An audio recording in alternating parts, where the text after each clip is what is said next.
الذي خلق كل شيء زوجين وأوجب علينا الإحسان بالوالدين ونشهد أن لا إله إلا الله وحده لا شريك له وأشهد أن سيدنا وحبيبنا ومولانا محمدا عبده ورسوله سيد الكونين صلى الله عليه وعلى آله وصحابه وأتباعه أجمعين ليلا ونهارا في الطرفين فقد قال الله تعالى في كلامه المجيد وبرهانه التوحيد أعوذ بالله من الشيطان الرجيم بسم الله الرحمن الرحيم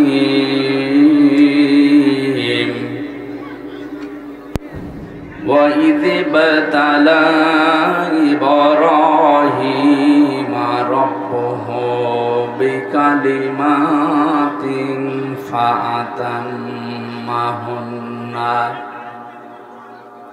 قال إني جاعلك للناس إماما قال ومن ذريتي قال لا ينال عهدي الظالمين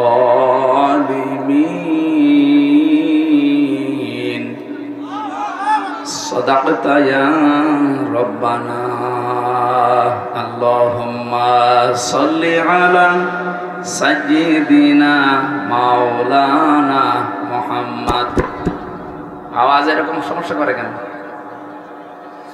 ওয়ালালি সাইয়্যিদিনা মাওলানা মুহাম্মদ আলহামদুলিল্লাহ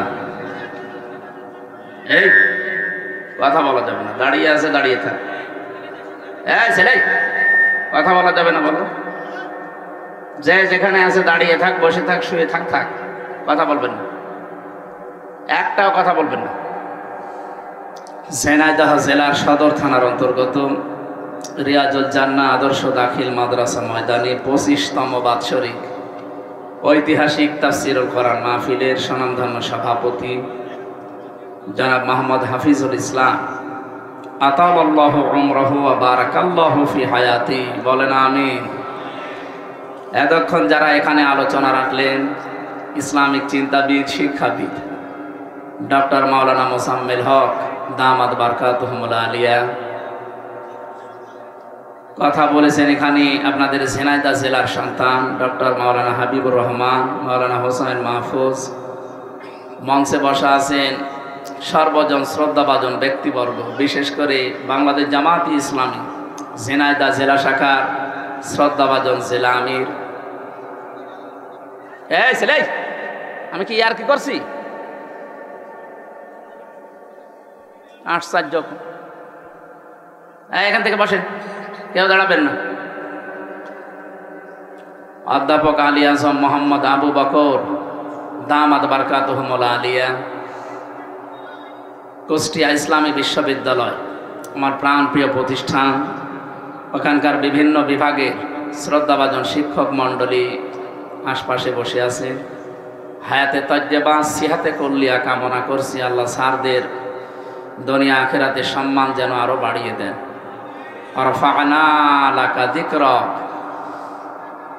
সামনে বসা মুসলমান ভাইরা, পর্দার আড়ালের সম্মানিতা মা এবং বোনেরা, প্রশাসনের ভাইরা, প্রাণপ্রিয় ঝিনাইদহবাসী, দল মত নির্বিশেষে আজকের এই অনুষ্ঠান এটা শুধু মুসলমানদের জন্য না, হাদা বায়ানুল লিন্নাস হুদাল লিন্নাস, মানুষ পদবাচ্চে আমরা যারা বিবেচিত সবার জন্য আজকের এই অনুষ্ঠান। যদিও সাজিয়েছে মুসলমানেরা, এলাকায় অন্য ধর্মের যারা আছে হাত্তা ইয়াসমা কালাম আল্লাহি সুম্মা আবলিগহু মা'মানা, আল্লাহ তাআলা বলেন, হে নবী, অন্য ধর্মের যারা অমুসলিমরা যদি কোরআন শুনতে আসে নিরাপদে তারা যেন শুনতে পারে এবং তারা যেন বাড়িতে যেতে পারে সেই ব্যবস্থাও আপনি করে দেবেন।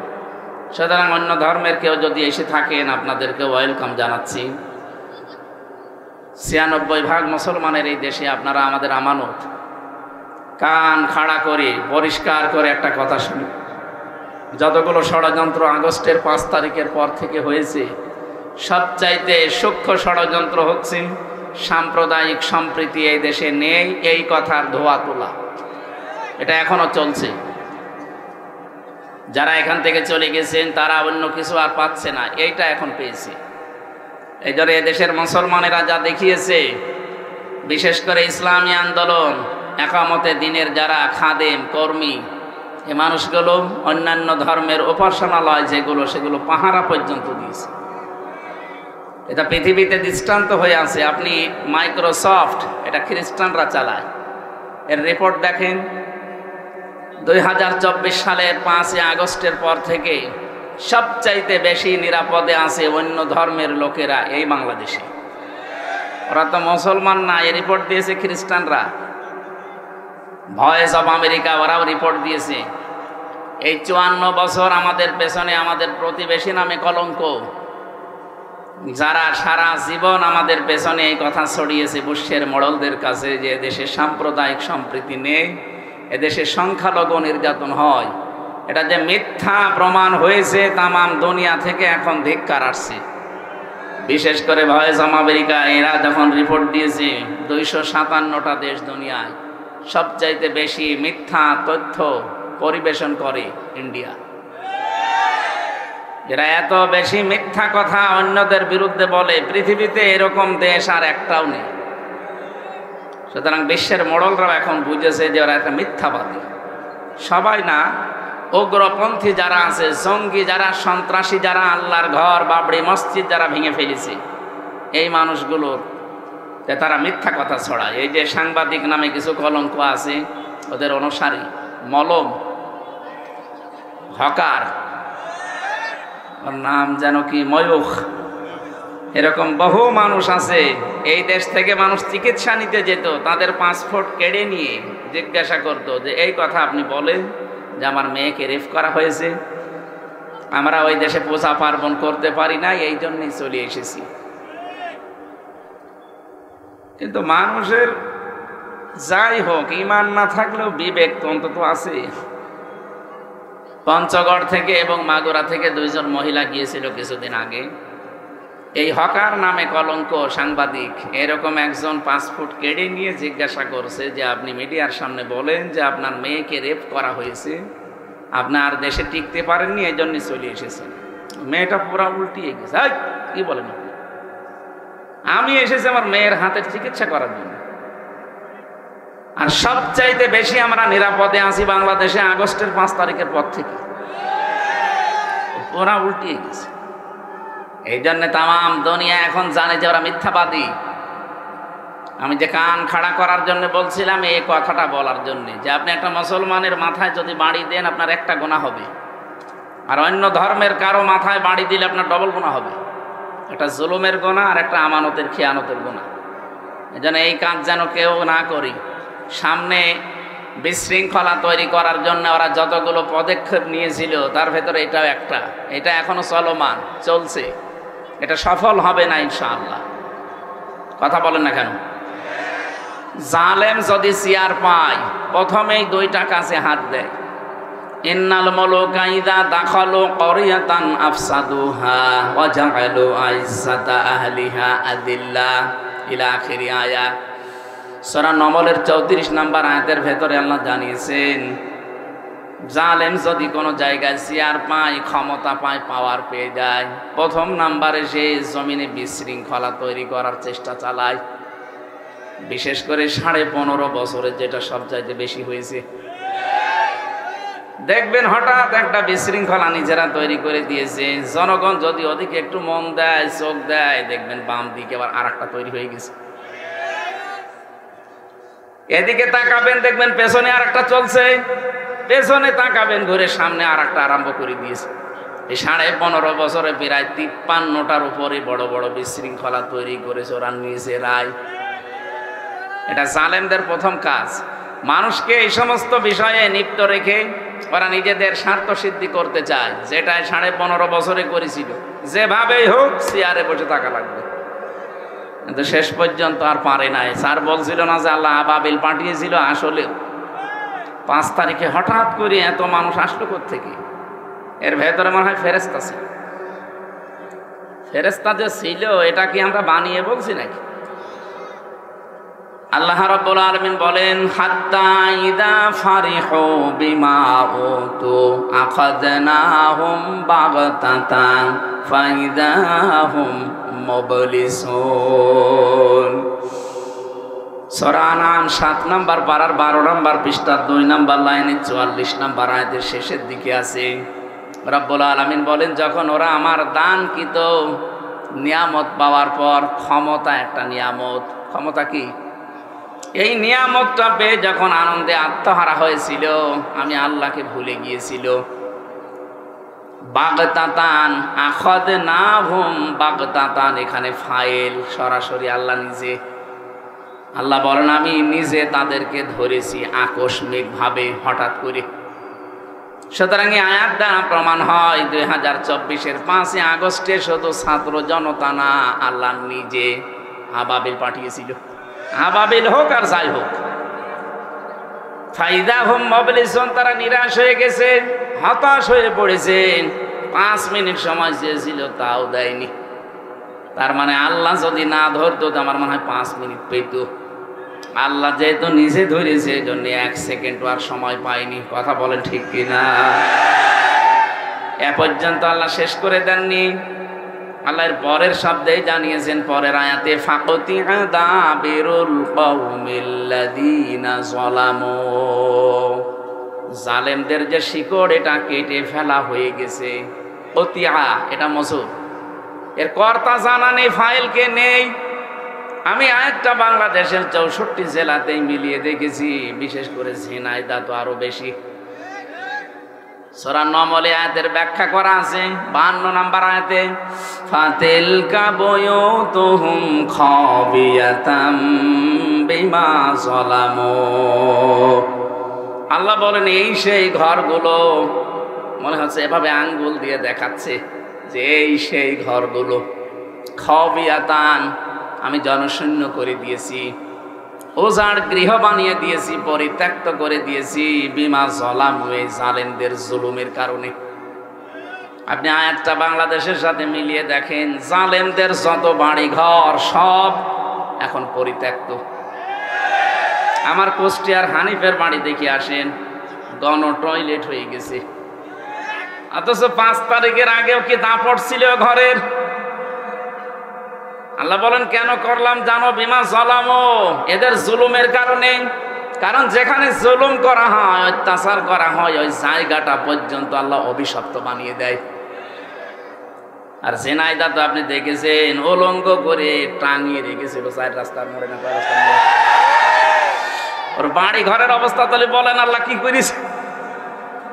হিরণ চেয়ারম্যান কি অবস্থা দেখেছিলাম ওই সময়, তাহলে ওর নিজেরই যদি শরীরের ওপরে এই যায়, তোর বাড়ির ওপরে কি গেছে?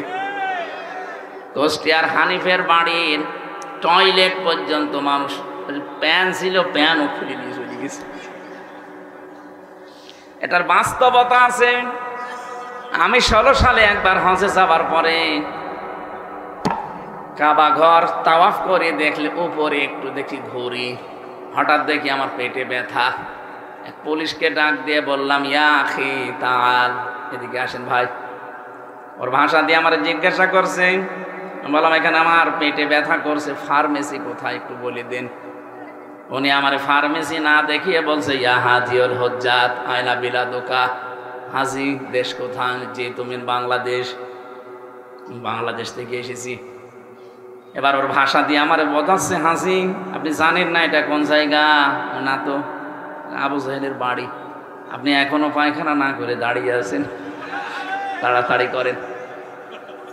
পায়খানা করে দেখি আমার পেটের ব্যথা ভালো হয়ে গেছে।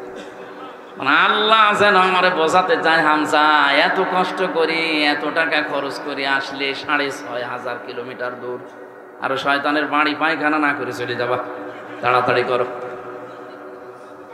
আমার তো মনে হচ্ছে সারা বাংলাদেশে জালেমদের বাড়িগুলো ঠিক এখন ওই রকম অবস্থা হয়ে গেছে। আপনি আজকেও সকালের পত্রিকা দেখেছেন, ঢাকার ওই বাড়িটা এত আবেগের জায়গা, অনেকের সোমা খেত যে, অথচ সে বাড়িটা এখন দেখেন গণ টয়লেট। আজকে ছবি দেখলাম 4-5 জন করে দেখলাম, এদিকে এদিকে এদিকে, মনে হচ্ছে যে জামাত বদ্ধ টয়লেট চলছে। এটা আল্লাহ এমনি করেনি, জালেমদের জুলুমের কারণে করেছে। কথা বলে না কেন? বলেন তো এখানে শিক্ষাটা কি? এ পর্যন্ত ছিল জালেমদের, এর পরেরটা আমাদের জন্য। সূরা নমল 52 নম্বর আয়াতের শেষের দিকে পাবেন, ইন্না ফি যালিকা লায়াতাল লিকাউমিন ইয়ালামুন। এখানে মাঝখানের লামে তাকিদ আছে, আল্লাহ যেন গ্যারান্টি দিয়ে বলতে চায় অবশ্যই এর ভেতরে শিক্ষা আছে যারা জ্ঞানী তাদের জন্য। তাহলে আমরা যারা জ্ঞানী মানুষ দাবি করি, আমাদের শিক্ষা কি? জালেমদের এত বড় শিকড় যদি আল্লাহ কেটে ফেলতে পারে, একেবারে সমূলে উপড়িয়ে ফেলতে পারে। আপনি জানেন জালেমদের শিকড় কত নিচে ছিল? ইউনিয়নের দারোয়ান থেকে শুরু করে সংসদ পর্যন্ত প্রত্যেক জায়গায় জালেমদের লোক সব সেট করা ছিল। আমি নিজে তো দেখেছি রিমান্ডে ওদের কি শক্ত মজবুত চেন, একেবারে টপ টু বটন সব জায়গায়। অথচ আল্লাহ পুরান শিকল একেবারে সবগুলো কেটে দিয়েছেন, ওদের বাড়ি ঘরের অস্তিত্ব পর্যন্ত এখন আল্লাহ রাখেন নাই। যদি তো আয়াতটা নাজিল হয়েছে লূত নবী আলাইহিস সালামের উম্মতকে উদ্দেশ্য করে, অথচ 2024-এর 5 আগস্টের বিকাল 5টার সময় মনে হচ্ছে আবার আরেকবার নাজিল হয়েছে। তাহলে আমাদের এখানে শিক্ষা নেওয়া দরকার, এই জালেমদের এত বড় শিকড় যদি আল্লাহ কেটে ফেলতে পারে, আগামীতে যারা আসবেন চেয়ারে বসবেন, তারা যদি জালেম হয়, তাদের বাড়ি ঘরও কিন্তু 5 বছর পরে শ্মশান হয়ে যাবে। আশা করছি শিক্ষা নেবে, নাকি এ পর্যন্ত শেষ? বলেন। এই জন্য ওরা যে চেষ্টা চালাচ্ছে সব মাঠে মারা যাচ্ছে, একটাও সফল হচ্ছে না। আর আপার কথা মতো কিছু মানুষ আমরা দেখতে পাই, এরা উস্কানিতে পা দিয়ে এখনো পর্যন্ত বিশৃঙ্খলা চেষ্টা চালাচ্ছে। সাবধান থাকবে, বিশৃঙ্খলা তৈরি করে আপনি পার পাবেন না। দেখেন না গোপালগঞ্জের মানুষের অবস্থা, পেছনে পিটিয়ে বাঁদরের মতো লাল করে দিয়েছে। ওই কয়েকদিন সন্তান গোপালগঞ্জ থেকে ঢাকায় কেউ গেলে, বসে গেলে 300 টাকা, দাঁড়িয়ে গেলে 1000 টাকা। কি পিটানো পিটিয়েছিল! আপনি এখন উস্কানিতে পা দেবেন? যারা এগুলো করেন তারা যদি একবার 4 দেওয়ালের মাঝে চলে আসেন না, বাপ বলারও সময় পাবেন না। এই যে বিশ্বজিৎকে যারা উস্কানিতে পা দিয়ে হত্যা করেছিলেন, ওই শাওন আমার সাথে ছিল, 3 বছর জেলে ছিল। মাঝে মাঝে আমাদের ফাঁসির গন্ডের ছেলে আমার কাছে এসে বলতো, ভাই ভুল করেছি। ছেলেটা আমারে বারবার বলছিল যে কিসের জামাত ইসলাম, কিসের শিবির, আমি তো মুসলমানই না। আপনার যদি বিশ্বাস না হয় আমার জিনিসপত্র দেখেন। তারপরও আমরা মানি নাই, ওরা একেবারে জায়গায় কুপিয়ে শেষ করে ফেলল। কিন্তু কি হইল, আমার মা বাবা এখন আমার পরিচয় দেয় না। আমি ফাঁসির আসামি ছিলাম, এখন আমি যাবজ্জীবতে এসেছি। এখন আমার 30 বছর জেল খাটা লাগবে। আমার দলীয় লোক যারা এই উস্কানি দিয়েছিল, যাদের কথা মতো কাজ করলাম, তারাও এখন আর পরিচয় দেয় না। আমার এই যে জেলখানায় টাকাও আর আসে না। আর আপনারা যারা জেলে গেছেন জানেন, বাইরে থেকে যদি টাকা পয়সা না যায়, ওখানে যা খাবার দেয় ওইটা খেয়ে টিকে থাকা কঠিন। কথা বুঝতেছেন? এই জন্য উনি আমারে বলছিল, বাইরে যদি যেতে পারেন, আপনারা তো বাইরে যাবেন, যদি যেতে পারেন তো মানুষকে সতর্ক করে দিয়েন যে আমার মতো কেউ যেন ভুল না করে। এরকম উস্কানিতে পা দিয়ে যদি আমার মতো একবার 4 দেওয়ালের মাঝে আটকা পড়ে যায়, ওর দুনিয়াও শেষ, আখেরাতও শেষ। কোনো বাবা তখন আর কুল দেবে না। এই জন্য যেহেতু আপনার বাবা এখন আর নেইও, আগে যাই একটা ছিল, সে বাবাও নেই, এখন সব ফেরেস্তা হয়ে গেছে। ফেরেস্তা যেমন দেখা যায় না, ও বাবাদেরকেও দেখা যাচ্ছে। এই জন্য কারো উস্কানিতে আমরা যেন পা না দেই, বিশৃঙ্খলা তৈরি করার চেষ্টা করা।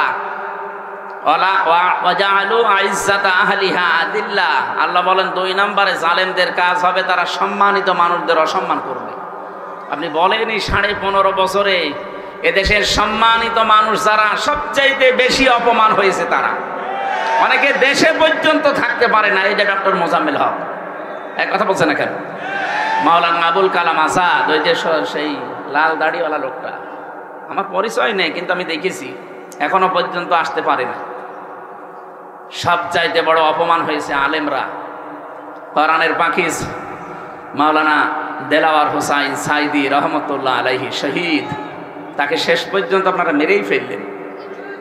আমরা আদালতে দেখেছি অন্যান্য ফাঁসির আসামি যারা, তাদেরকে নিয়ে আসে শুধু হাতে হ্যান্ডকাপ দিয়ে, আর আলেমদেরকে নেওয়ার সময় মাথায় দড়ি বাঁধে, আমার মাথায় দড়ি বেঁধে, এরপরে ডান্ডা বেড়ি পরিয়ে পেছনে হাত বেঁধে মনে হচ্ছে গরু টেনে নিয়ে যাচ্ছে।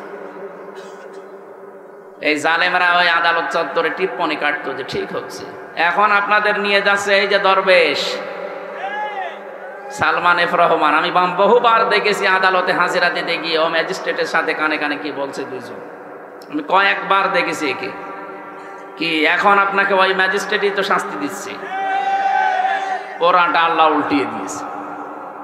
এখন আপনারা বলতেন যে কেমন লাগে দেখেন হুজুর, কেমন লাগে দেখেন, আমরাও এখন বলি দেখেন কেমন লাগে।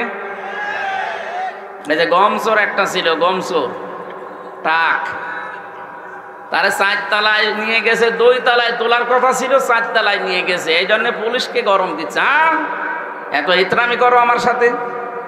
আরে ভাই কেবল শুরু, আপনি 2 তলায় বলে 4 তলায় নিচ্ছে, তাই আপনি গরম দেন। আর আমারে আপনি 10 তলায় তুলেছিলেন হাঁটিয়ে, তাও বিনা কারণে। আপনার তো তাও নামে গমচোরের মামলা আছে, আমার নামে তো কিছুই ছিল না। জোর করে মামলা দিয়ে আপনি আটক করে তারপরেও 10 তলায় তুলতেন নামাতে। যা করেছেন 15.5 বছরে, এর 100 ভাগের 1 ভাগও এখনো হয়নি। এই জন্য জালেম যারা, তাদের কর্মসূচি 4টা, এই 2টা এই আয়াতের ভেতরে আল্লাহ দিয়েছেন, আর 2টা আছে সূরা বাকারার ভেতরে। আমরা এটা উদ্দেশ্য না, আমার উদ্দেশ্য সামনে যদি কোনো মানুষ আমাদের এই দেশের চেয়ার পায়, তারা যেন এইরকম কাজগুলো না করে। আর আমরা যেহেতু এসেছি কোরআনে কারিমের অনুষ্ঠানে, এটা দল মত নির্বিশেষে সবার জন্যে। সবার জন্যে না? বলেন বলেন। যারা সবাই এখানে এসেছি, কোরআন যেভাবে শোনা লাগে আপনারা ওই 2টা শর্ত মানবেন। 1 নম্বরে ফাসতামিউ লাহু ওয়া আনসিতু, শোনা লাগবে মনোযোগ সহকারে, আর চুপ থাকা লাগবে। লাআল্লাকুম তুরহামুন, তাহলে এখানে আল্লাহর রহমত নাজিল হবে ইনশাআল্লাহ। আর আমরা যারা বলতে আসি, আমাদেরকে আল্লাহ কিছু দায়িত্ব দিয়েছেন। আল্লাহ রাব্বুল আলামিন বলেন, ওয়ানসালনা ইলাইকাল যিকরা লিতুবাজ্জিনা লিন-নাসি মা নুজিলা ইলাইহিম ওয়া লাআল্লাহুম ইয়াতাফাক্কারুন।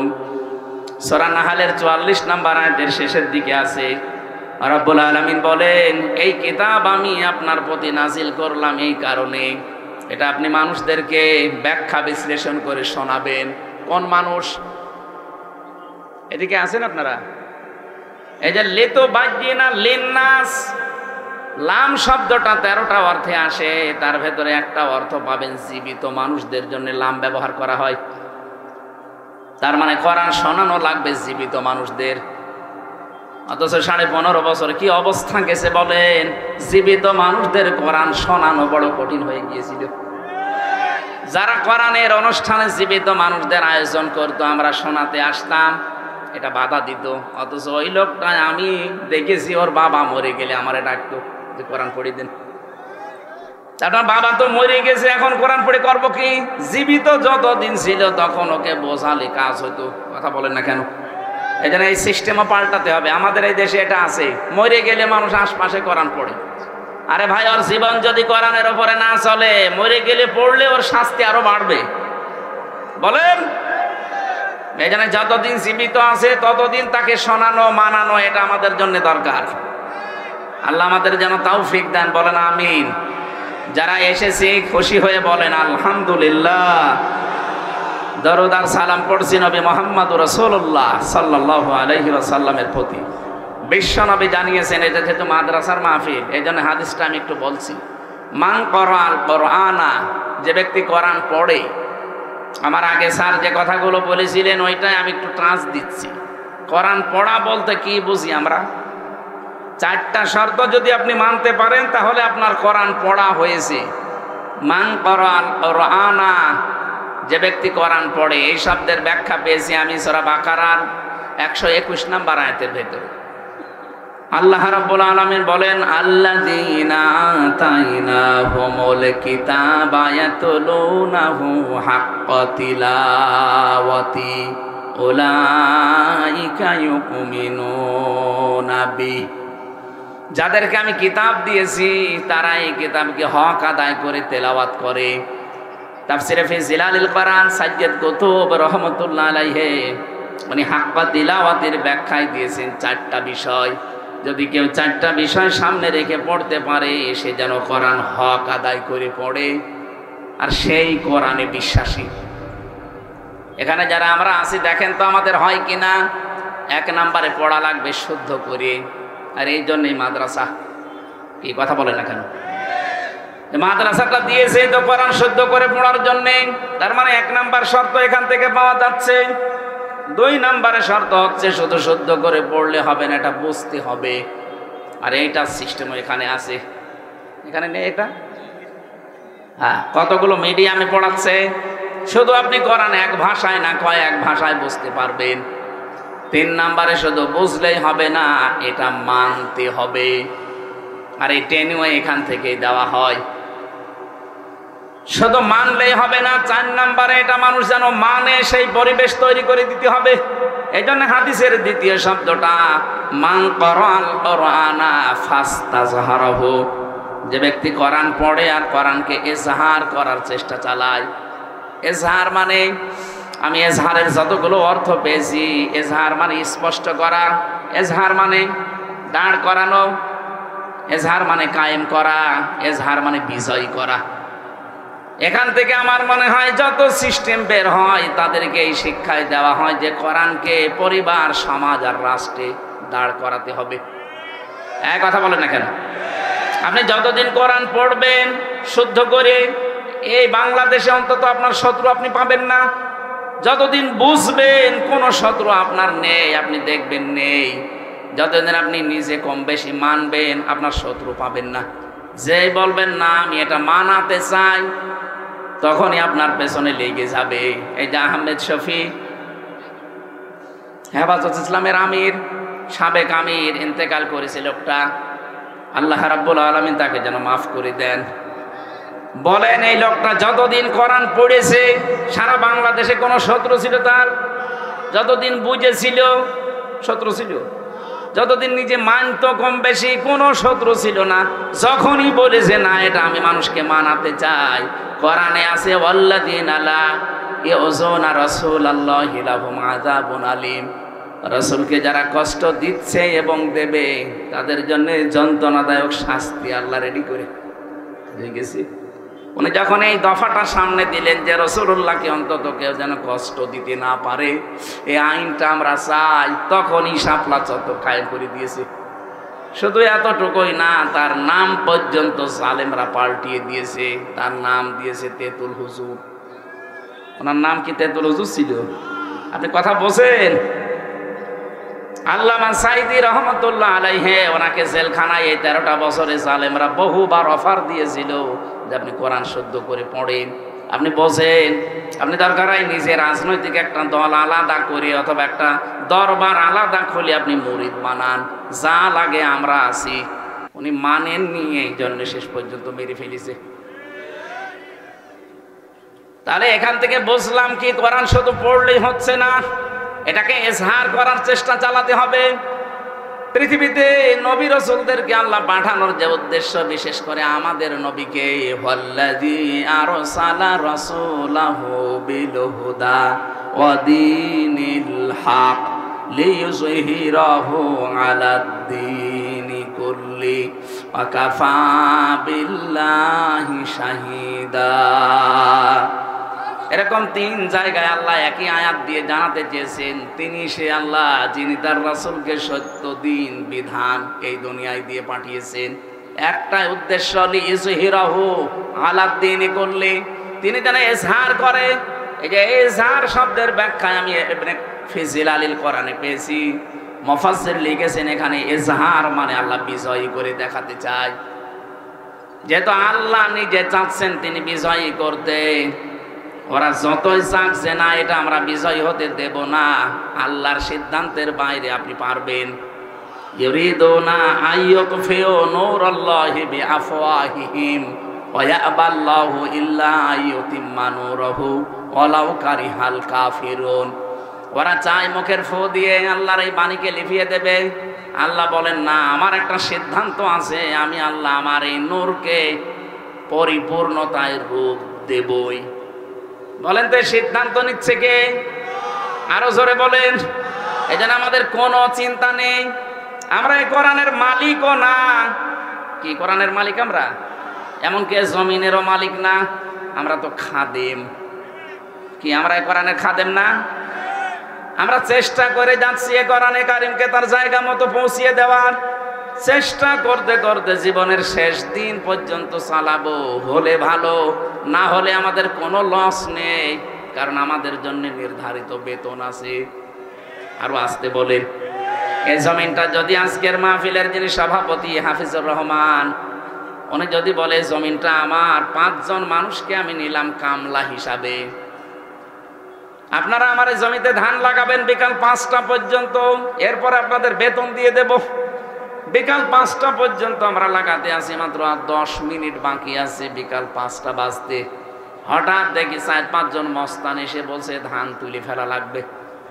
কি আমরা যারা এখানে অন্তত খাদেমের দায়িত্বে আছি, লেবার আছে, কামলা আছে, এই কাজ আমরা করতে দেব?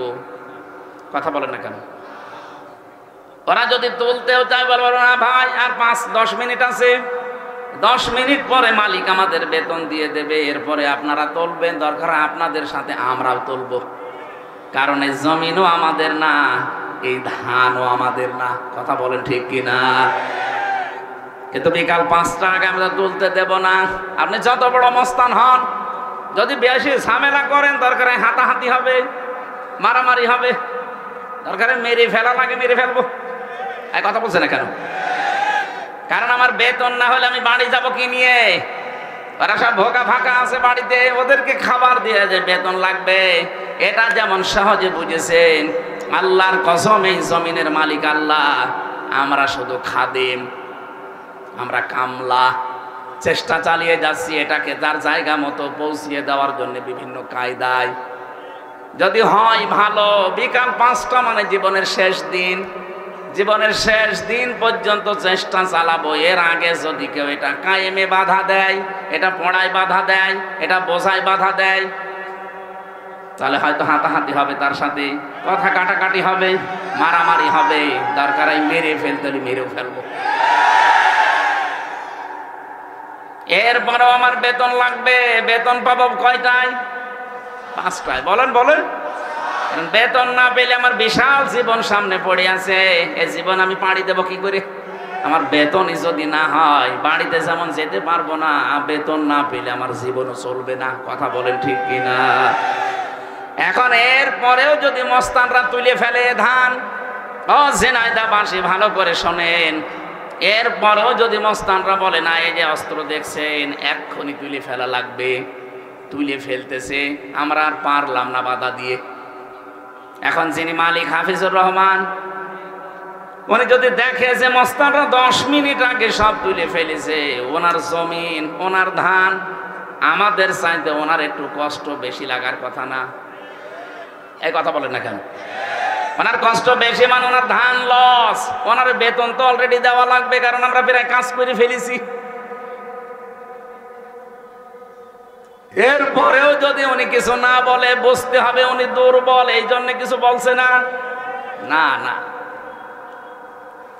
উনি যদি এখন সামনাসামনি কিছু না বলে, আপনি ভেবে নিতে পারেন উনি গোপনে এমন কিছু করবে যে মস্তানরা শ্বাস ফেলারও সময় পাবে না।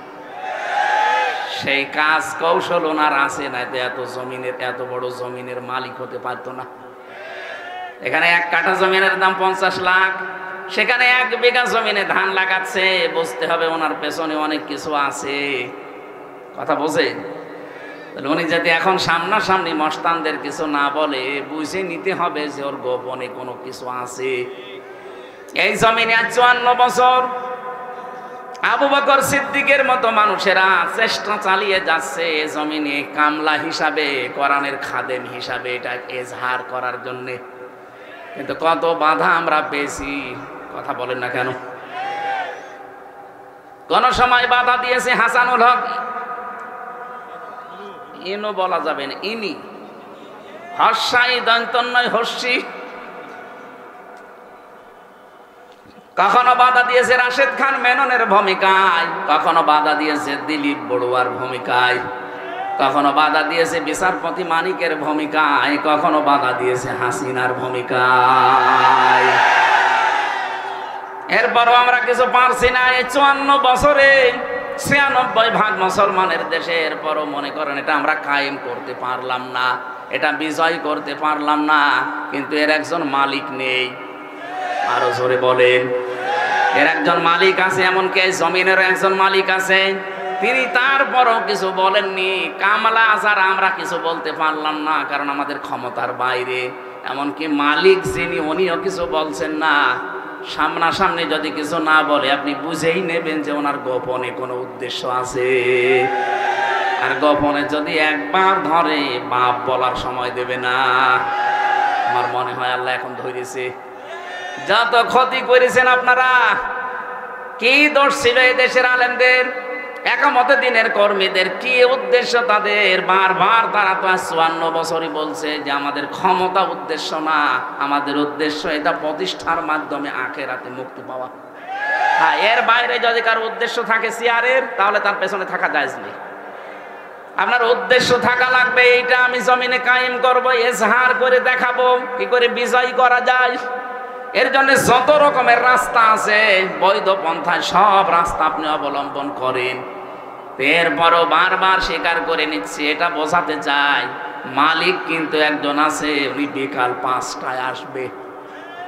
বিকাল 5টায় আসবে, এসে যদি দেখে ধান সব তুলে ফেলেছে মাস্তানরা, এত বাধা দিয়েছে কামলারা, কামলাদেরকেও মারধর করেছে।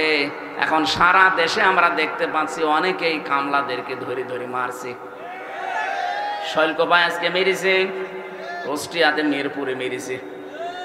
কি উদ্দেশ্য আপনি মারেন বলেন তো? আপনার উদ্দেশ্য অন্যটা, কামলাদের উদ্দেশ্য তো কামলারা জানে যে জমির মালিকও সে না, এ ধানের মালিকও সে না, সে শুধু বেতন পাওয়ার ধান্দায় আছে। এ কথা বলেন না কেন? সে শুধু বেতনের ধান্দায় আছে, বেতন পেলে তার আর কিছু লাগবে না। আর বেতন তো এখন দেবে না, মালিক দেবে বিকাল 5টায়, মানে জীবনের শেষ দিন। ওয়াবুদ রাব্বাকা হাত্তা ইয়াতিয়াকাল ইয়াকিন। সূরা হিজরের 99 নম্বর আয়াতে আল্লাহ জানিয়েছেন ইবাদত করবে রবের ওই দিন পর্যন্ত যতদিন ইয়াকিন না আসে। এখানে ইয়াকিন মানে মরণ, তার মানে মরণ। আর মরণের আগ পর্যন্ত আমাদেরকে এর সাথে এজহার করার জন্য থাকা লাগবে। এইটাই ছিল আল্লাহর উদ্দেশ্য রাসূলকে পাঠানোর। যে যত ধর্ম আছে, যত দিন আছে, এখন পৃথিবীতে প্রায় 4500 উপরে ধর্ম চলছে। সব ধর্মের উপরে আমরা চাই এই পৃথিবীতে আল্লাহর কোরআনকে আমরা এজহার করতে। কথা বলেন ঠিক কিনা? এটা বিজয় করা লাগবে। কেন? এর পরের শব্দগুলোতে নবীজি ব্যাখ্যা দিচ্ছেন, ফাহাল্লা হালালাহু ওয়া হাররামা হারামাহু আদখালাহুল্লাহুল জান্নাহ। যদি এটা কায়েম হয়ে যায়, এজহার হয়, বিজয় থাকে, তাহলে হালালকে হালাল মানতে পারবা, হারামকে হারাম জানার পরে ছেড়ে দিতে পারবা। ও বাংলার মুসলমানেরা, 54 বছর কোরআন এই দেশে এজহার নেই, বিজয় নেই। এই জন্য আমরা হালালকে হালাল জানার পরও মানতে পারি না। এরকম ক্ষেত্র দেশে নেই। এক কথা বলেন না কেন? হারামকে হারাম জানার পরও আমরা ছেড়ে দিতে পারি না। এই জন্যে তো আজ আমরা উঠে পড়ে লেগেছি যে এটাকে এজহার করবো, আমরা এটাকে বিজয় করব, যেন হালালকে হালাল জেনে মানা যায়, হারামকে হারাম জেনে ছেড়ে দেওয়া যায়। কথা বলেন। নবীজির শেষ কথা ছিল আদখালাহুল্লাহুল জান্নাহ। নবীজি বলেন তোমাকে আল্লাহ যেন জান্নাতে দিয়ে দিয়েছে। আদখালা এটা মাজি, আদখালা ইদখিলু। আল্লাহ কেন নবীজি এই কথা দিলেন যে তোকে আল্লাহ জান্নাত দিয়ে দিয়েছে? আরে ভাই, আমি তো এখনো মরি নাই, জান্নাতে গেলাম কি করে? তার মানে কোরআনে কারিম যদি ওই 4টা শর্ত মেনে আমরা এদেশে, উনি তো হাত তুলতে বলছিলেন, স্যার যেই বলেছে কারা কোরআন শিখতে চান পড়তে চান সবাই হাত তুললেন, তাহলে এই 4টা শর্ত মেনে আপনাকে কোরআন পড়া লাগবে। আর কোরআনকে বিজয় করার জন্য সর্বাত্মক চেষ্টা চালাবেন জীবনের শেষ দিন পর্যন্ত। তাহলে হালালকে হালাল জেনে আপনি মরতে পারবেন, হারামকে হারাম জেনে ছেড়ে দিতে পারবেন। তখন আপনি মনে করবেন এই দেশটায় যেন মিনি জান্নাত হয়ে গেছে। আমিরে জামাত ডক্টর শফিকুর রহমান হাফিজাহুল্লাহ ঘোষণা অলরেডি দিয়েছেন, এদেশে যদি কোরআনের এই বিধান আমরা কায়েম করতে পারি, প্রথম দিন এই দেশ থেকে সাদাবাজি আমরা ঝাঁটিয়ে বিদায় করব। মানে আন্দাজে বলেন নাই, এই হাদিসের বাস্তব ব্যাখ্যাটা উনি বলেছেন। অনেকে মনে মনে ভয় পায় যে কোরআনে দেশে যদি চলে আসে, আমরা একটু মাঝে মাঝে ডাল খাই, লাল পানি খাই, একটু বিড়ি খাই, এইটার কি হবে? হবে, এটার কোনো অসুবিধা নেই। আপনি ডাল খেতে পারবেন, লাল পানিও খেতে পারবেন, বিড়িও খেতে পারবেন। কিন্তু এখন এই যে মসজিদ 4 তলা দেখলাম, এই মসজিদে যদি কেউ এশার নামাজ পড়তে গিয়ে মসজিদের ভেতরে যাবার পরে যদি ওর নেশা লাগে যে বাবা খাবে, না নেশা লাগতে পারে, অথবা আপনার বিড়ি খেতে ইচ্ছা হচ্ছে, বলেন তো আপনি 4 দেওয়ালের মাঝে খেতে পারবেন? বলেন। খেতে যদি চান ওখান থেকে বের হয়ে বাইরে খাওয়া লাগবে, কারণ মসজিদের পরিবেশে ডাল খাওয়া নিষেধ। ডাল খাওয়া যাবে, কেউ মেনে নেবে? মসজিদের পরিবেশটা যেহেতু এটা সত্যিই যদি 56,000 বর্গ মাইলে কোরআনের মাত্র 500টা আইন আছে, এগুলো যদি কায়েম হয়ে যায় পুরা বাংলাদেশ হয়ে যাবে এরকম মসজিদ। তখন আপনার ওই ডাল খাওয়া, বাবা খাওয়া, আকিস বিড়ি খাওয়া মনে আসবে না। খেতে চাইলেও আপনি খেতে পারবেন না, পুরা পরিবেশটাই হয়ে যাবে একটা জান্নাতের পরিবেশ। জোরে বলেন সুবহানাল্লাহ। তখন আপনি ভাবতে পারেন যে আমি যেন একটা জান্নাতে আছি।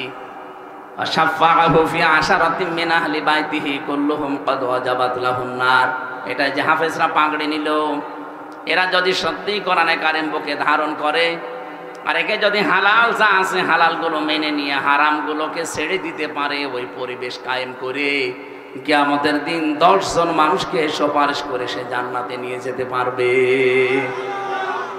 আল্লাহ পাক আমাদেরকে হাদিসের এই ফাস্তা সাহারাহু, কোরআনকে বিজয় করার মন মানসিকতা যেন সবার ভেতরে তৈরি করে দেন। বলেন আমিন। আমরা কোরআনে এই কোরআন থেকে মাত্র একটা আয়াত পড়েছি, 6,236টা আয়াত আছে, এটা বিশুদ্ধ। 6,666টি আয়াত আছে, এটা প্রসিদ্ধ। দুইটাই ঠিক আছে। আমরা মাত্র একটা পড়েছি, সূরা বাকারার 124 নম্বর আয়াত। যদিও এটা জাতির পিতা হযরত ইব্রাহিম আলাইহিস সালাম সম্পর্কে, কিন্তু এটা আমরা যেহেতু ইব্রাহিম নবীর সন্তান, আমরা তার সন্তান না? কথা বলেন না কেন? আমাদের নাম রেখেছেন আমাদের বাবা ইব্রাহিম, আমাদের নাম যে মুসলিম, এ নাম দিয়েছে কে? মিল্লাতা আবিকুম ইব্রাহিম হুয়া সাম্মাকুমুল মুসলিমিন। আল্লাহ পাক বলেন তোমাদের জাতির পিতা ইব্রাহিম আমি আল্লাহ জানিয়ে দিলাম, আর তিনি তোমাদের নাম মুসলিম রেখেছেন।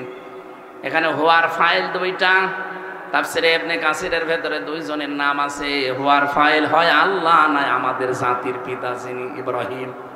এখান থেকে শিক্ষা পাওয়া যায়, মুফাসসির লিখেছেন বাবা হিসাবে হযরত ইব্রাহিম যেহেতু আমাদের নাম তিনি লিখে দিয়েছেন, এখানে যত বাবা আছেন তাদেরও কিন্তু সন্তানের উপরে কিছু দায়িত্ব, প্রধান দায়িত্ব 4টা, সব মিলিয়ে 11টা।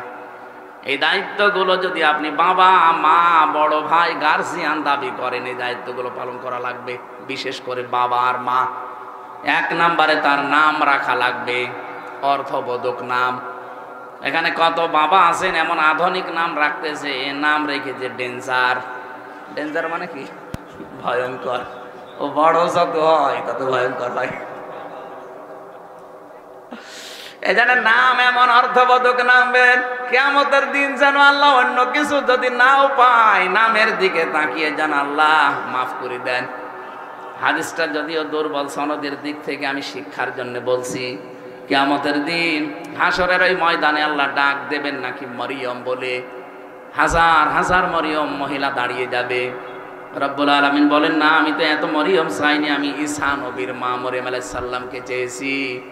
মরিয়ম নামের মেয়েরা বলবে, রব্বুল আলামিন তুমি তো বলো না যে ঈসা নবীর মা মরিয়ম কোথায়। দুনিয়াতে তোমার আদেশ তো মানি নাই, আজকে যখন ডাক দিয়েছো মনে করলাম যে আমাকেই ডাকতেছো, এই জন্য হাজির হয়ে গেছি। আল্লাহ রাব্বুল আলামিন বলেন, আজকের এই ময়দানে ঈসা নবীর মা মরিয়মের সাথে যত মরিয়ম লাব্বাইক বলেছো, যাও তোমাদেরকেও মাফ করে দিলাম। আমি আবার বলছি, সনদটা দুর্বল, তারপরে উদ্বুদ্ধ করার জন্য বললাম। বলেন তো, নাম ও কিয়ামতের ময়দানে কাছে আসবে, এই জন্য সন্তানের নাম আপনি এমন অর্থবোধক রাখবেন। সেজন্য কুষ্টিয়ায় সেদিন আমি একটা নাম দেখলাম বড় বাজারে, দোকানে সাইনবোর্ডের উপরে লিখে রেখেছে মেহাদ স্টোর। না, ওনারে বললাম যে ভাই কি এটা, বলছে আমার ছেলের না। মেহাদ মানে জানেন আপনি? না, কোরআন শরীফে আমি পেয়েছি বিসাল মেহাদ। আরে ভাই, মেহাদ মানে জাহান্নামের নিকৃষ্ট স্থান। ও নাম কালকেই পাল্টাবো। কোরআন শরীফে আছে বলে আপনি একেবারে মেহাদ রেখে দিলেন। তো কাজ জীবন রাখে না অনেকে, সাইদি সাহেব বলতো খিনজির রাখে, কোরআন শরীফে আছে না। অর্থবোধক নাম রাখা লাগবে, কারণ নামের প্রভাব মানুষের জীবনে প্রায় অর্ধেক। রবীন্দ্রনাথ ঠাকুরের একটা কবিতা পড়েননি যে এক গাদা সম্পদ থাকার চাইতে একটা অর্থবোধক নাম থাকা অনেক উত্তম। এই জন্য আমি আশা করব আপনারা নাম এমন রাখবেন পরবর্তীতে যেন এই নামের একটা প্রভাব তার জীবনের ভেতরে পাওয়া যায়। নামের প্রভাব আমি পেয়েছি। রিমান্ডে আমার সবচাইতে বেশি অত্যাচার করেছিল যে অফিসারটা, ওর নাম হচ্ছে আসাদুজ্জামান। আসাদ, আসাদ মানে কি? সিংহের মতো আসতো, চোখ আমার বেঁধে নিত আগে। এরপরে ঘরের ভেতরে মাটির নিচে নিয়ে ওই যে সমস্ত জিনিস দিয়ে নখ তোলে, ওইগুলো নিয়ে এসে চোখ খুলে বলতে, দেখেন আমরা এগুলো দিয়ে পা হাতের নখ তুলি, যে ভোরও তুলে ফেলি। পায়ের নিচে একাধারে 10 মিনিট পিটায়, লোহার মুগুর আছে ওইটা দিয়ে পায়ের নিচে একাধারে যদি আপনাকে আধা ঘন্টা পেটানো যায়, আপনি অন্ধকার দেখবেন চোখে, আর দেখতে পারবেন না। কারণ ওদের ট্রেনিং দেওয়া আছে তো কোন কোন জায়গায় মারলে কি কি বলে। এই লোকটার নামের প্রভাব পেতাম, খারাপ প্রভাব, ভালো প্রভাব পাইনি। আসাদ মানে যেহেতু সিংহ, ও ইসলামী মাইন্ডের মানুষ পেলেই নাকি ও সিংহের মতো গর্জন দিয়ে উঠত, যে আজকে আমার রূপ দেখাবো। আমরা এমন এমন নাম রাখবো পরবর্তীতে এই নামগুলো যেন ইসলামের কাজে লাগে। আসাদটা যদি অন্তত ইসলামের কাজে লাগাতে পারতো, আমার মনে হয় ওর দ্বারা অনেক উপকার হতো, কারণ পুরাটা চালাতো ওই বিভাগটা সে। এরকম 1628টা চেয়ার ছিল বাংলাদেশে। এই 1628টা চেয়ারে যারা ছিল তারা যদি হযরত ওমরের মতো মানুষ তৈরি হতো, হযরত আলীর মতো মানুষ তৈরি হতো, এই বাংলাদেশটা সত্যি একটা মিনি জান্নাত বানিয়ে ফেলতে পারতাম আমরা। আমরা সেই স্বপ্নই দেখি সামনে, যে এই 1628টা চেয়ারে এমন মানুষকে আমরা বসাতে চাই যে মানুষগুলো সত্যি এখানে বসে হযরত ওমরের মতো দায়িত্ব পালন করবে। এ দেশটা দাঁড়িয়ে যাবে ইনশাল্লাহ, কোনো অসুবিধা নেই। জালেমরা যা করেছে এটা কিছু সময় লাগবে, কারণ এই যে যাবার সময় আল্লাহর ওলি 14টা ব্রিফকেস নিয়ে গেছে, সব ছাই ভরা আর মাটি ভরা ছিল। পাইলটকে শুধু বলেছিল ব্রিফকেসগুলো উঠেছে, বলছে হ্যাঁ চলো, আর কারোর সাথে কথা বলেন। আপনি যদি একটু কাওয়া কাকুকেও বলতেন যে কাওয়া চলে গেলাম, তাও বললেন। আমার নাম্বারও জোগাড় করে বলতে পারতেন না যে হামজা 3 বছর জেল খাটালাম, কিছু মনে করো না, চলে গেলাম, দোয়া করব, তাও বলেন। আপনি চলে গেলেন এইভাবে, এই দেশে কি দিয়ে গেলেন? বিশাল বিশাল বোঝা দিয়ে গেলেন। এই যে 2780 জন মানুষ এখন হাসপাতালে বিভিন্ন অঙ্গ প্রত্যঙ্গ হারিয়েছে, এরা তার পরিবারের জন্য, সমাজের জন্য বোঝা না? এই কথা বলছেন না কেন? অথচ বিশ্ব নবী যেদিন নবুয়ত পান, ওই দিন বাড়িতে আসার পরে বলেছিলেন জাম্মিলুনি ইয়া খাদিজা, আমাকে ঢেকে দাও, আমি ভয় পেয়েছি। হযরতে খাদিজা ওই দিন 5টা কথা বলেছিলেন। কাল্লা, কখনো না, মা ইউখজিকাল্লাহু আবাদান, আপনাকে আল্লাহ অপমান অপদস্থ করতে পারে না। ইন্নাকা লা তাসিলুর রাহিমা, আপনি তো রক্তের সম্পর্ক ঠিক রাখেন। এই হাদিস থেকে প্রমাণ হয় যারা আত্মীয়তার সম্পর্ক ঠিক রাখে তাদের মনের ভেতর থেকে আল্লাহ যত রকমের ভয় আছে সব দূর করে দেয়। আর আমরা যত রকমের সম্পর্ক সবগুলো কাট করি, আত্মীয়তার সম্পর্ক বলেন, রক্তের সম্পর্ক বলেন, আরো বাকি যে সম্পর্ক আছে সবগুলো আর আমরা কাটছাট করি। এই জন্য যত ভয় আমাদের ভেতরে আল্লাহ ঢুকিয়ে দেয়। এক কথা বলছে না কেন? আমি নাটোরে থেকে আসার সময় এক পুলিশ গাড়ি, রাত 2টা বাজে, তখন গাড়ি আটকিয়ে বলছে হুজুর একটু দোয়া করেন। কি দোয়া? আমার বুকে ফু দিয়ে দেন। কেন? যে ডিউটি করছিলাম হঠাৎ দেখলাম তাল গাছের ভেতরে কি যেন নড়ে উঠল। আমি ভয় পেয়েছি, লবণ পানি খাবো, আপনি আমার একটু ফু দিয়ে দিন। আমি ওনারা একটু আলাড়ে দেখি নিয়ে বললাম, ভাই আপনি আমার সামনে মিথ্যা কথা বলবেন, আপনি সত্যি করে বলেন তো আপনার জীবনে রক্তের সম্পর্ক, আত্মীয়তার সম্পর্কে কোনো ঝামেলা আছে? ও সত্যি কথাই বলছে। বলছে হ্যাঁ, আমার ভাইয়ের সাথে আমার কথা হয় না, জমি জায়গা নিয়ে একটু ঝামেলা আছে, এই জন্যে আমার ভাই বড়টার সাথে আমি কথা বলি না। এই তো রক্তের সম্পর্ক যারা দুনিয়ায় ঠিক রাখে না তাদের ভেতরে আল্লাহ একটা ভয় ঢুকিয়ে দেয়। আপনি ওই তাল গাছে কি নড়ে উঠেছে ওই ভয় না, আপনার এমনি একটা অজানা ভয় সবসময় ভেতরে থাকবে। এই জন্য রক্তের সম্পর্ক যাদের ঠিক নেই, আপনি যতই সাহস নিয়ে চলতে চান অজানা একটা ভয় আল্লাহ তৈরি করে দেবে। 2 নম্বরে তাহমিলুল কাল্লা, আপনি তো মানুষের বোঝা বহন করেন, আপনি ভয় পান কেন? আপনি মানুষের দুঃখের বোঝা, কষ্টের বোঝা, ঋণের বোঝা এগুলো আপনি বহন করেন, হালকা করে দেন, আপনার ভয় নেই। আর আপনি কি করলেন? এত ঋণের বোঝা বাংলাদেশে দিয়ে গেলেন, এখন এই দেশে একটা মানুষ জন্ম নিলে 1,10,000 টাকা তার মাথার উপরে ঋণ। আপনাকে আল্লাহ ভয় দেখাবে না, দেখাবে কারে? এত ভয় পেয়েছে যে বলারও সময় পেলেন না। ওখান থেকে আমরা শিক্ষা নিতে চাই, মানুষের বোঝা যারা হালকা না করে আরো ভারী করে দেয়, যারা মানুষের দুঃখের বোঝা বাড়িয়ে দেয়, কষ্টের বোঝা বাড়িয়ে দেয়, আল্লাহ কিন্তু ওই মানুষগুলোকে বিভিন্ন ভয় ঢুকিয়ে দেয়। এই যে আমেরিকা আজ দাবানলের মতো জ্বলতেছে, আপনি একটু পেছনে কয়েকদিন ঘোরেন তো, গাজায় কত মানুষকে ঘর বন্দি করে, কত শিশুকে, কত বৃদ্ধকে, যুবতী মেয়েদেরকে আপনি আগুন লাগিয়ে দিয়েছেন, ঘরে তালা লাগিয়ে। তাদের যে কান্না আমি ভিডিও দেখেছি, কি হাউমাউ করে কাঁদতেছে তারা।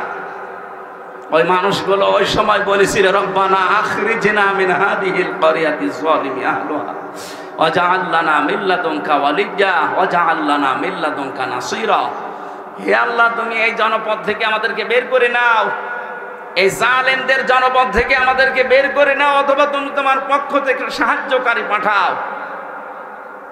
ওদের দোয়া আল্লাহ একেবারে ফেরত দেবে। আজ যেভাবে জ্বলতেছে আমেরিকা, আপনি তাকান, আজকে সকালবেলা কিছু আলেমদেরকে ডাক দিয়ে বলছে যত প্রযুক্তি ছিল আমাদের আগুন লেভানোর, কোনোটাই কাজ হচ্ছে না, যত দেয় আরো আগুন ধরে। সুতরাং তোমাদেরকে দায়িত্ব দিলাম, তোমরা আজান দাও। এখন আজান দিতে বলছে।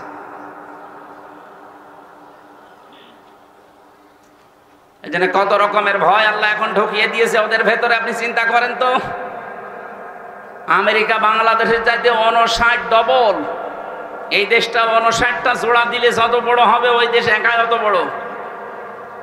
কি দাবানল দাও দাও করে জ্বলছে, মনে হচ্ছে যে কোনো নাটক সিনেমার শুটিং চলছে। অথবা একটা বাস্তব ওইটা। যারা মানুষের বোঝা হালকা না করে আরো ভারী করে দেন, আপনি বিশ্বাস করবেন আপনার ভেতরে অজানা ভয় আল্লাহ ঢুকিয়ে দেবে। এই 15.5 বছরে বহু বোঝা আপনি মানুষকে দিয়েছেন, বিনা কারণে একটা মানুষের মিথ্যা মামলা দিয়ে, মিথ্যা সাক্ষী দিয়ে তার পরিবারটা আপনি নষ্ট করে দিয়েছেন। আপনাকে আল্লাহ এখন ভয় দেখাবে না? কত রকমের ভয় আপনাকে আল্লাহ ঢোকাবে আপনি জানেন? কিচ্ছু জানে না। একটা মানুষ ঘরে ঘুমিয়ে আছে, ঘুম থেকে উঠে দেখছে থানা হাজতে, কি গো তুই গাছ কেটেছিস? কখন? স্বপ্নে। এটা কি বানিয়ে বললাম না, এরকম হয়েছে? আমারে তুলে নিয়ে গেল আমার বাড়ির 2 তলা থেকে, আর পরের দিন পেপারে দিয়ে দিল যে ওনারা আমরা চড়হাস থেকে ধরেছি। তাহা মিথ্যা কথা। যে মামলা দিয়েছিল শয়তানও বিশ্বাস করে না। জজ সাহেব মাঝে মাঝে আমার যে মামলা উঠতো আমারে নিয়ে যেত, জজ হাসতো যে কি দিয়ে বিচার করবো বলেন তো। অথচ 3টা বছর উনি জামিন দেয়নি। অথচ এই জজই ছিল তখন। এই যে আগস্টের 5 তারিখের পরে শুধু আমি মামলাটা তুলেছি, মামলা দেখে বলছে যে কি দিয়ে বিচার করব, এর ভেতরে তো কোনো মাল নেই, যান একেবারে খারিজ করে দিলাম। আমি বলতেও গেলাম যে মাননীয় আদালতে মামলাটা তো 3 বছর আপনার কাছে ছিল, তখন তো বলেননি। এখন বলছেন যে কোনো মাল নেই, মাল কি আগে ছিল? উনি এইটাই বলতো যে হুজুর আমার হাত বাঁধা, আমার কিছু করার নেই। কথা বলছেন না কেন? এইটাই বলতো যে আমার হাত বাঁধা, এই 3 বছর আমার কিছু করার নেই, এখন হাত খোলা আছে, আমি ন্যায় বিচার করেছি, আমাকে একেবারে নির্দোষ, আমার কোনো দোষ পাইনি, বিনা অপরাধে 3টা বছর আমার জীবন নষ্ট করেছে ওরা। আমরা চাই 1628টা চেয়ারের নাম বলছিলাম না, কোন চেয়ারের যেন হাত বাঁধা না থাকে, প্রত্যেকটা চেয়ারের হাত যেন আবু সাইদের মতো খোলা থাকে। এটা চান না আপনারা? কারা চান দেখি? লিল্লাহে তাকবীর।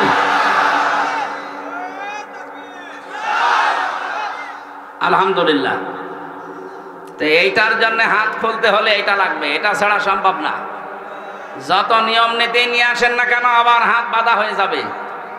কে কথা বলে না কেন? হাত আবু সাইদের মতো খুলে রাখতে হলে এইটা লাগবে। আমান হাকামা বিহি আদালা, যারা কোরআন দিয়ে বিচার ফায়সালা করতে পারবে তারাই কেবল ন্যায় বিচার কায়েম করতে পারবে। আর 9 দফা ছাত্রদের এই 9 দফার ভেতরে প্রথম এই দফা ছিল যে ওই ওয়ান। এই কথা বলছে না কেন? আমরা ন্যায় বিচার কায়েম করতে চাই, আর ন্যায় বিচারের জন্য এটার বিকল্প দুনিয়ায় কিচ্ছু নেই, কিছু যে নেই। এই 54 বছর আপনি দেখতে পেলেন না ডক্টর কামালের তৈরি করা এই সংবিধান দিয়ে বাংলাদেশের কাঙ্ক্ষিত যে মান, এটা আজও অর্জন হয়নি, কিয়ামতের আগে হবেও না। অথচ 21 বারের উপরে এটা পরিবর্তন হয়ে গেছে। এখন শুধু একটাই বাকি। আপনি আগস্টের 5 তারিখের আগের জরিপগুলো দেখেন, আন্তর্জাতিক যত জরিপ আছে, এদেশে মাত্র 100 জনের 15 জন মানুষ চাইতো কোরআনের বিধান বাংলাদেশে কায়েম হোক। তার ভেতরে হয়তো আলী আজম, মোহাম্মদ আবু বকরের মতো মানুষগুলো, এরকম মানুষ আছে এই দেশে 100 জনের মাত্র 15 জন। এনারা চাইতো যে কোরআনের বিধান বাংলাদেশে কায়েম হোক। জানুয়ারির 1 তারিখের রিপোর্টগুলো বের করেন, আন্তর্জাতিক যত সংস্থা এই দেশের মানুষকে রিপোর্ট দিচ্ছে, এই দেশে এই মাত্র 5 মাসে 100 জনের 58 জন মানুষ চাচ্ছে যে কোরআনের বিধান দেশে কায়েম হোক। আপনি আর কিছুদিন যেতে দেন, অন্য জাতির লোকেরা পর্যন্ত বলছে না কাঙ্ক্ষিত মানুষ শান্তি পেতে হলে আল্লাহর কোরআনের বিকল্প কিচ্ছু নেই। তারা অন্য ধর্মের মানুষ যদি এটা বিশ্বাস করতে পারে, তা আপনার কি হয়েছে? দল মত নির্বিশেষে এদিকে এগিয়ে আসা দরকার না। এখন অন্তত যেহেতু দেখা যাচ্ছে 15 থেকে 58 হয়ে গেছে, আর কিছুদিন যেতে দেন 100 জন মানুষ চাইবে আল্লাহর কোরআনে দেশে কায়েম হোক। আর ওইটা দেখার জন্য চোখ হাঁ করে আছে। সারা জীবনে আমার স্বপ্ন এই আল্লাহ 56,000 বর্গ মাইলে যেন তোমার কালাম দিয়ে চলছে, এটা দেখে মরতে পারি। বলেন আমিন। আমরা কোরআনে কারিমের হযরত ইব্রাহিম আলাইহিস সালামের জীবনী থেকে আরম্ভ করেছিলাম। উনি নাম রেখেছেন আমাদের সন্তান হিসাবে। নাম কি? মুসলিম। বলেন তো নাম কি?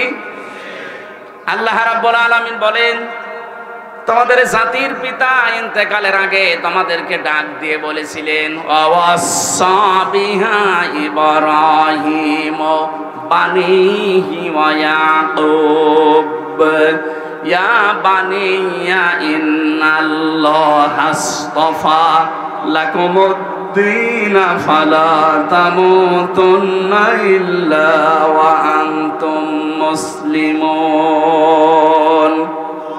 হযরত ইব্রাহিম এবং ইয়াকুব এই দুইজন নবী ইন্তেকালের আগে তার সন্তানদেরকে ওসিয়ত করছিলেন যে আমার সন্তানেরা, কলিজার টুকরা সন্তানেরা, অবশ্যই আল্লাহ তোমাদের জন্য মনোনীত করেছেন, নির্ধারিত করেছেন, তোমাদের জন্য পছন্দ করেছেন একটা দিনকে।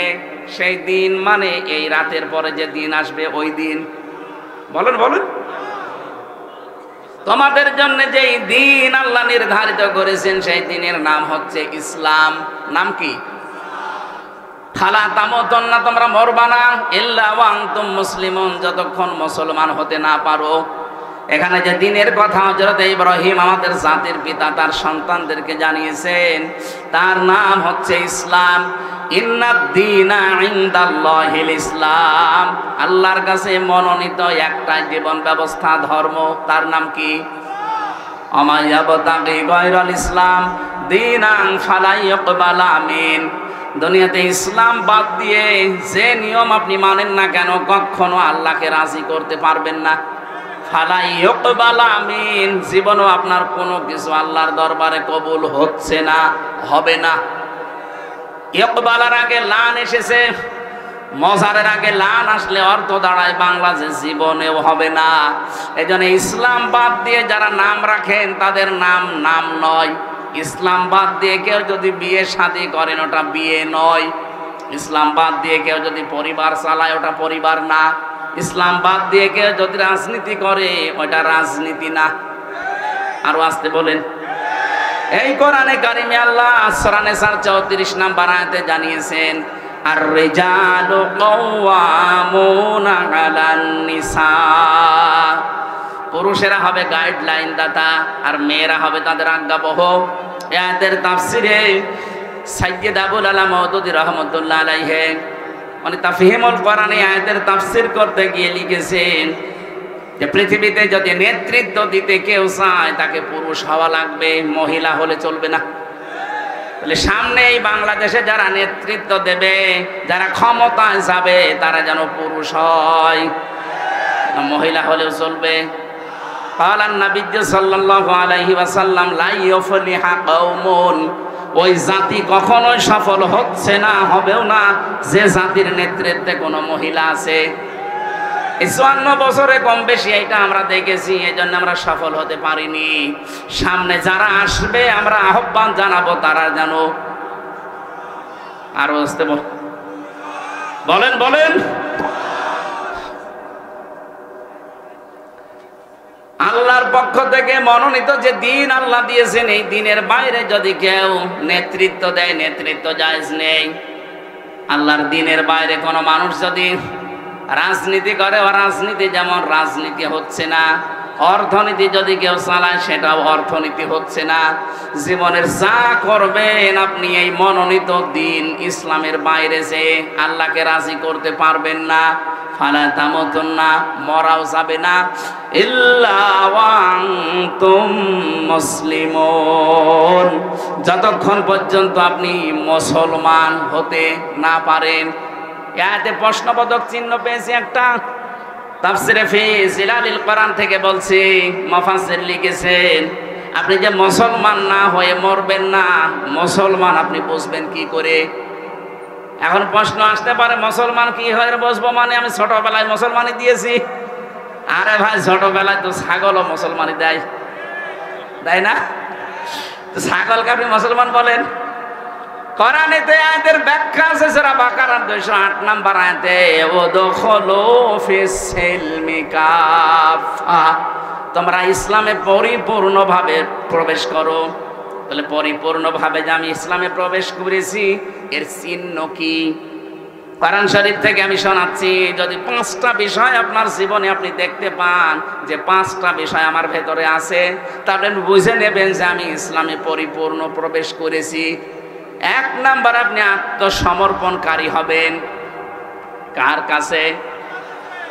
আমাদের জাতির পিতা এটা করে দেখিয়েছেন, ইদে ক্বালা লাহু রাব্বুহু আসলিম ক্বালা আসলামতু লিরাব্বিল আলামিন। বলেন আল্লাহু আকবার। উনি গাছের মাথায় বসে কোড়াল দিয়ে কাঠ কাটছিলেন। আল্লাহ বলেন আত্মসমর্পণ করে ইব্রাহিম। তিনি বলেন এখানে কি করে? তাহলে খাতনা করো। গাছের মাথায় কোড়াল দিয়ে খাতনা করে তিনি বললেন আসলামতু লিরাব্বিল আলামিন, মহাবিশ্বের পালনকর্তা আল্লাহর কাছে আমি আত্মসমর্পণ করলাম, সারেন্ডার করলাম, আমার নিজের বলতে আর কিচ্ছু নেই।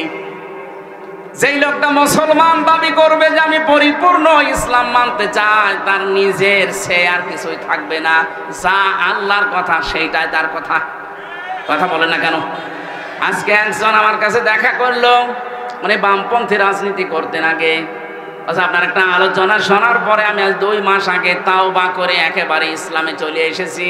এখন আমার নিজের বলতে কিছু নেই, আল্লাহর যে কথা আমার ওই কথা। এইটাই তো 1 নাম্বার, এটাই দরকার। আপনাকে 1ম নাম্বারে আল্লাহ বলতে বলেছেন এই জন্যে, কুল ইন্না সলাতি ওয়া নুসুকি ওয়া মাহইয়ায়া ওয়া মামাতি লিল্লাহি রাব্বিল আলামিন। হে নবী, আপনি বলেন যে আমার নামাজ, আমার কোরবানি, আমার বেঁচে থাকা, আমার মরে যাওয়া সব আমি আল্লাহর জন্য দিয়ে দিলাম।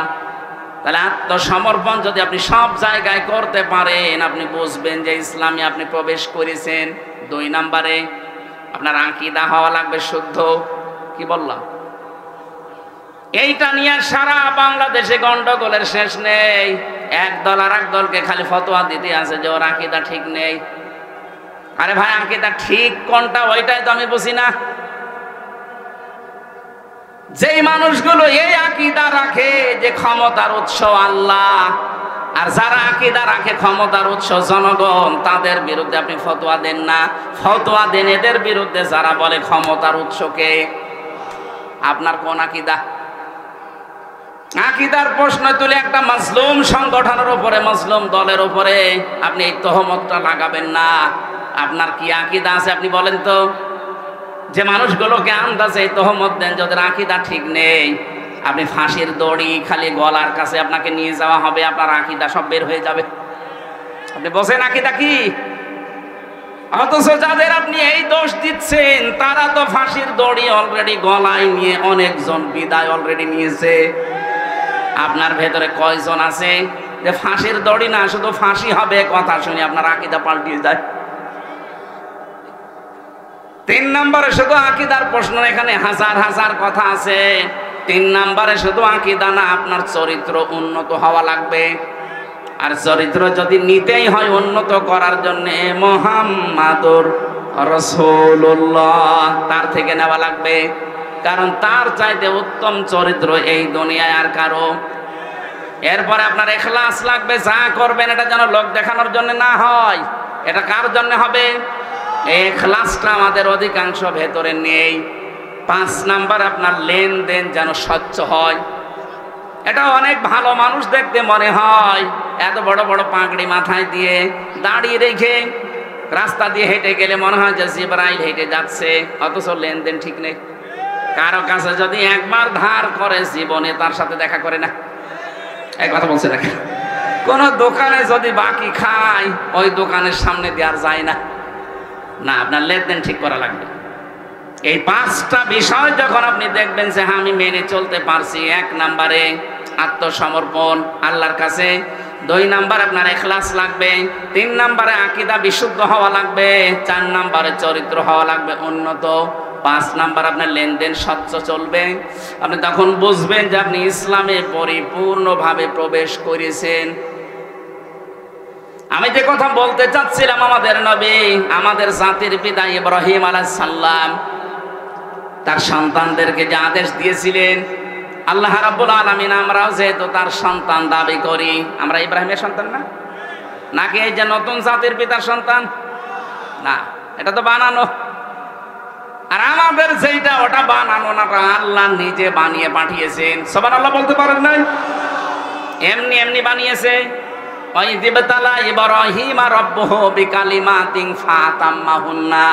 স্মরণ করো ওই সময়ের কথা যখন ইব্রাহিমকে আমি কিছু কালেমার দ্বারা পরীক্ষা করেছিলাম, আর প্রতিটি পরীক্ষায় তোমাদের জাতির পিতা, তোমাদের বাবা ইব্রাহিম পাশ করে গেছে। এখানে আমি 9টা পরীক্ষার কথা পেয়েছি, আর অন্য আয়াতে পেয়েছি 41টা। সব মিলে আমাদের জাতির পিতাকে আল্লাহ 50টা পরীক্ষা করেছিলেন পুরা জীবনে। সুবহানাল্লাহ বলতে পারেন না?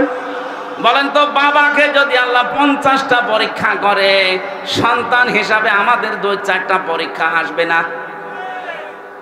ক্বালা ইন্নী জাইলুকা লিন-নাসি ইমামা। আল্লাহ পাক বলেন, হে ইব্রাহিম, এই পরীক্ষাগুলোতে পাশ করার কারণে আমি তোমাকে মানব জাতির ইমাম বানিয়ে দিলাম। উনি বলেছিলেন, ক্বালা ওয়া মিন যুররিয়াতি, হে আল্লাহ, নেতৃত্ব দেওয়া, ইমাম হওয়া, নেতা হওয়া, এটা কি আমি একা নাকি আমার সন্তানাদি যারা আছে তারাও পাবে? এটা আল্লাহ পাক বলেন পাবে, তবে লা ইয়ানালু আহাদিজ জালিমিন। ইয়ানালু মুজারে, বর্তমান, ভবিষ্যৎ, প্রেজেন্ট, ফিউচার। আহাদিজ জালিমিন, জালেমদের প্রতি আমার কোনো অঙ্গীকার নেই। এই আয়াত দিয়ে প্রমাণ হয় জালেমদের জন্য রাজনীতি করার নেতা হওয়া জায়েজ নেই। অথচ এই দেশে যে যত বড় জালেম হয় সে তত বড় নেতা হয়। এখন থেকে আর এটা হবে না ইনশাআল্লাহ। কথা বলেন না কেন? এখন থেকে আর কোন জালেম নেতৃত্বে আসতে পারবে না। ইব্রাহিম নবীকে আল্লাহ 50টা পরীক্ষা করেছিলেন, পুরা কোরআনে আছে ওই 50টা পরীক্ষা। তার ঈমান সম্পর্কে আল্লাহ 10টা পরীক্ষা নিয়েছেন। সূরা আনআমের ভেতরে আছে 69 নম্বর আয়াত থেকে শুরু করে প্রায় 10টা আয়াতে আছে ওই পরীক্ষাগুলো। তার আমল বা কাজ সম্পর্কে আল্লাহ পরীক্ষা নিয়েছেন 30টা। সূরা তাওবা 111 নম্বর 12 নম্বর আয়াতে আছে 10টা। সূরা মুমিনুরের 1 থেকে 11 নম্বর আয়াত পর্যন্ত আছে 10টা। সূরা আহজাবের 35 নম্বর আয়াতে আছে 10টা। এই 30টা, ওদিকে 10, এদিকে 30, 40। আর তার নিজের স্বভাব, এই স্বভাব নিজের শরীর এবং মাথা থেকে শুরু করে পা পর্যন্ত এর ভেতরে নিয়েছেন পরীক্ষা 10টা। এই সব মিলে আমি পুরা কোরআনের হাদিসের ভেতরে পরীক্ষা ওনার জীবনে পেয়েছি 50টা। আল্লাহ পাক 50টা পরীক্ষা নিয়ে তিনি একটাতেও ফেল করেননি, প্রত্যেকটাই পাশ করে গেছেন। আমরা তার সন্তান হিসাবে এরকম পরীক্ষাগুলো যদি সামনে আসে আমরাও পাশ করার চেষ্টা চালাবো ইনশাআল্লাহ। আমি আর আগাতে পারছি না, কালকের মাহফিলটা অনেক দূরে, চট্টগ্রাম, দিনের বেলা তো এই জন্য এখনই যাওয়া লাগবে, 12টা বেজে যাচ্ছে। আগামীতে আসলে আমি আরো ব্যাখ্যা করে কথা বলবো ইনশাআল্লাহ। আল্লাহুম্মা আমিন। লা ইলাহা ইল্লা আনতা সুবহানাকা ইন্নী কুনতু মিনাজ জালিমিন। আল্লাহুম্মা গফিরলি ওয়ারহামনি ওয়াহদিনি ওয়াআফিনি ওয়ারযুকনি ইয়া রাব্বাল আলামিন।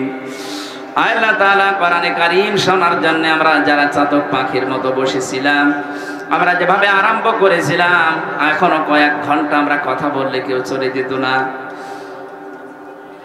কিন্তু চারিদিক থেকে তাকিয়ে আমি শেষ করে দিয়েছি। যতটুকুই বুঝলাম আমাদের জীবনে তুমি আমল করার তৌফিক দাও। সওয়াব যদি দিয়েই থাকো আল্লাহ কোটি কোটি গুণে বাড়িয়ে দাও। কিয়ামতের দিনে সুপারিশ করবে আমাদের জন্য নবীর রওজায় পৌঁছিয়ে দাও। রব্বুল আলামিন এই মাদ্রাসা যিনি কায়েম করেছিলেন, প্রতিষ্ঠা করেছিলেন ডক্টর মাওলানা মোজাম্মেল হক, এলাকার যাদেরকে সাথে নিয়ে নবীর এই ঘর এবং তোমার ঘর মসজিদ এখানে যারা কায়েম করেছে, আল্লাহ কিয়ামত পর্যন্ত এদেরকে তুমি সহি সালামতে রাখো। যারা ইন্তেকাল করেছে মাফ করে দাও, যারা জীবিত আছে আল্লাহ তুমি হামে ও নাসির হয়ে যাও। এ মাহফিলের সম্মানিত সভাপতি তোমার বান্দা জনাব হাফিজুর রহমানকে কবুল করো। প্রধান অতিথি, বিশেষ অতিথি যারা এসেছে, সম্মানিত মা বোন যারা বসে আছে এদেরকে খাদিজাতুল কুবরার মতো বানিয়ে দাও। আমার প্রাণ প্রিয় প্রতিষ্ঠান ইসলামী বিশ্ববিদ্যালয়ের অনেকগুলো শিক্ষক এখানে বসে আছে। আল্লাহ তাআলা আমার মাথার এই তাজগুলোকে তুমি হায়াতে তাইয়্যিবা সিয়াতে কুল্লিয়া দিয়ে দাও। এলাকায় মাটির নিচে যারা ঘুমিয়ে আছে এই কোরআনের ইজ্জতে তাদের মাফ করে দাও। আল্লাহুম্মা গফিরলি ওয়ারহামনি ওয়াহদিনি ওয়াআফিনি ওয়ারযুকনি ইয়া রাব্বাল আলামিন। প্রশাসনের যে ভাইরা এসেছে আল্লাহ তাআলা এদের দায়িত্বটা আজকে তুমি ইবাদত হিসাবে কবুল করো। ঝিনাইদহ জেলার ডিসি, এসপি, টিওনো, এই থানার সম্মানিত ওসি সহ যত পুলিশ সদস্য ভাইরা জেলায় কাজ করছে, আল্লাহদের বাবা মা আত্মীয় স্বজন ছেড়ে যারা দেশ এবং দশের দায়িত্ব পালন করে তুমি হামে ও নাসির হয়ে যাও। বারাকাল্লাহু লানা ওয়া লাকুম ফিল কোরআনিল আযীম। মরণ আসলেই যেন আমরা পড়তে পারি লা ইলাহা ইল্লাল্লাহু মুহাম্মাদুর রাসূলুল্লাহ।